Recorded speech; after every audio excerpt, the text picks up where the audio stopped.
So habang tayo po mga guys no ay pumunta po sa Hulong Duhat kasi nga ang sabi daw nila ay mayroon daw doong isang barko nga umaagaw ng pansin po sa mga tao at nasa gitna po ng kalsada itong barko.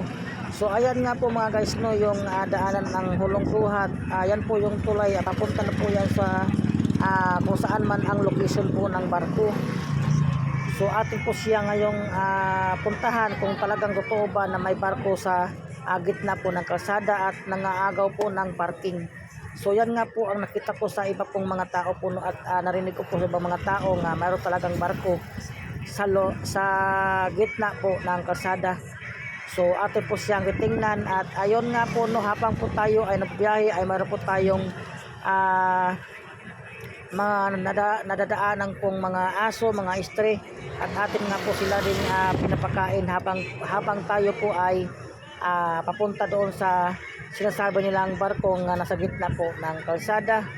At yan nga po no habang nagbibiyahe po kami ay nakita na nga po namin ang isang barko nga nandyan po sa gitna po ng kalsada at matatanaw nga po natin siya sa malayo po no at yun nga po ang totoo nga po no yun nga po yung barko nga nasa gitna po ng kalsada at atin nga po siyang napuntahan at ang laki po ng barko po no at yun nga po ang sabi nila ay ang barko daw ito ay nangaagaw daw ng parking kaya po nga siya nandyan.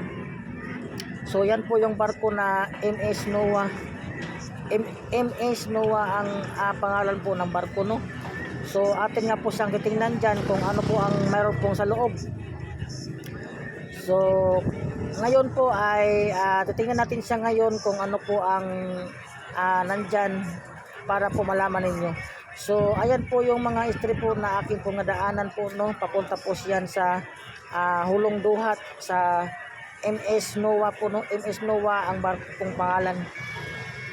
So atin nga po siya dyang pinakain muna dahil nga po maaga pa naman po no.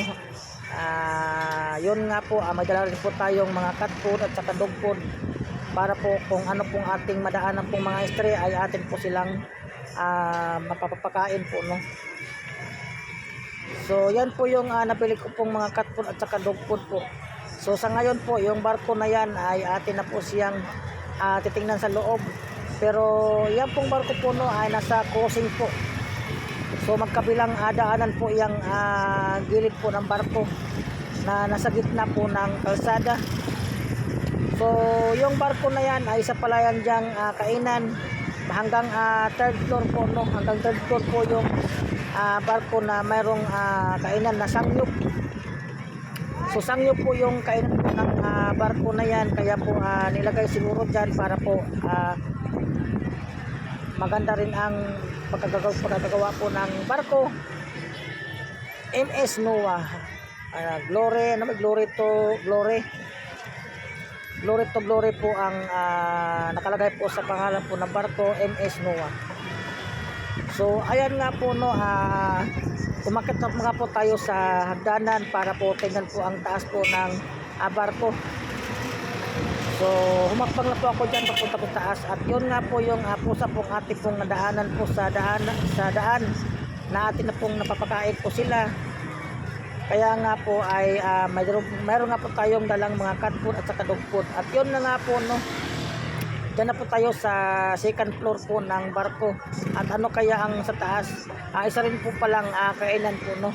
So at yun po yung makita mo sa taas po ng barko yung mga bahay kitang-kita po talaga lahat po ng mga bahay dyan po. So ito pala ay para siyang pasyalan at saka mayroon din siyang kainan po sa taas. Yan na po yung pinakataas po ng barko po. Makita niyo po ang lahat-lahat pong bahay dyan sa Hulong Duhat. Malabon City po. Malabon po ito. So ayan nga po at malawak po talaga ang makita mo rito at saka mayroon din pong gumagawang barko po sa unahan po.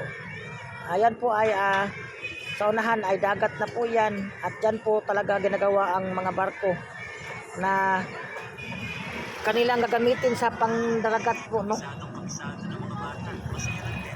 So tinignan ko po yung mga view, ang ganda po ng view at saka ang sarap ng simoy ng hangin at saka ayun, may mga halaman din po sa taas at saka may mga upuan para po siyang isang pasyalan po. Kung kayo po ay pumunta po no sa lugar na to, madaanan nyo po ang tulay po ng Hulong Duhat Bayan. So ayan nga po no, pagkatapos namin papuntahan yung barko ay napapakain rin ako ng mga istre. So yung mga istre na yan no ay akin po yung nadadaanan at yun nga po pinakain ko rin sila kasi nga alam kong gutom na rin sila at saka marami din akong dalang pagkain. So ayan nga po yung matatanaw po yung sa taas po ng barko no, yung mga bahay matatanaw po yan dyan at ayon nga po palubog na po yung araw at sinusum ko yung iba pang mga barkong ginagawa ko dyan. Karamihan po dito ay nasa gilid lang po ng dagat po no. So makita po yung area at talagang napakarami talagang bahay at ang tanong po dito ay bakit napunta po yung barko sa gitna po ng kalsada at ang sabi nga nila ay nangaagaw daw po ng parking kasi nga wala na daw mapaparkingan yung barko.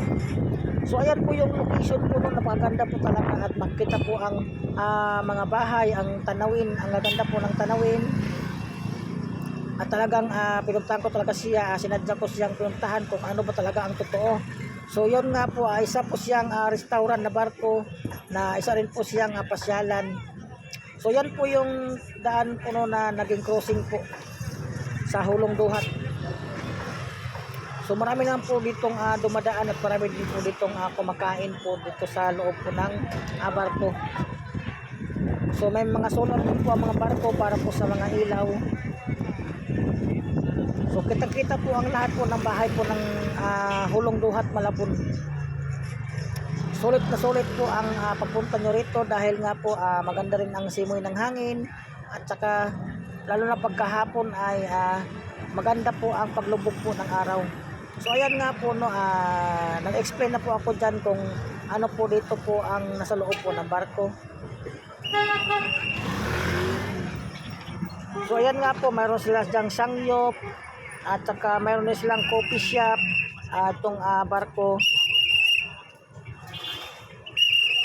At marami din po ditong kumakain na mga tao. Dahil nga po hanggang third floor po itong barko kaya isa po siyang restaurant. So ayan po yung loob na po ng barko po no, isa po siyang kainan na sangyup. At yan po yung coffee ni Nita.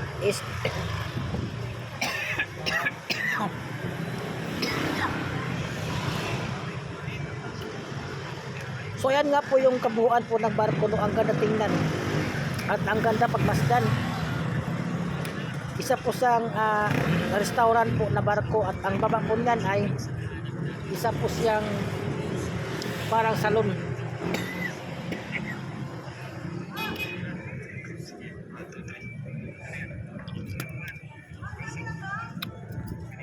Akala ko nga po no ay nakipag-agaw parking po itong barko.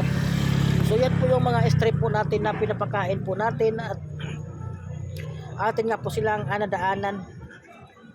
So yung iba po mga stray ay takot po, yung mga stray naman ay hindi po sa takot.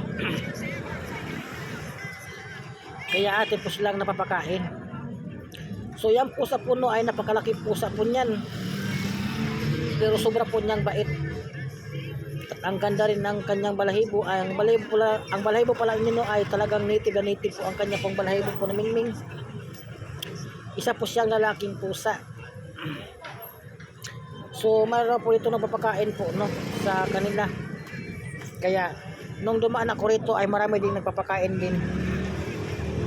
Mayroon din silang manglagayan po ng tubig at saka mayroon din silang kainan po para po sa kanilang cat food.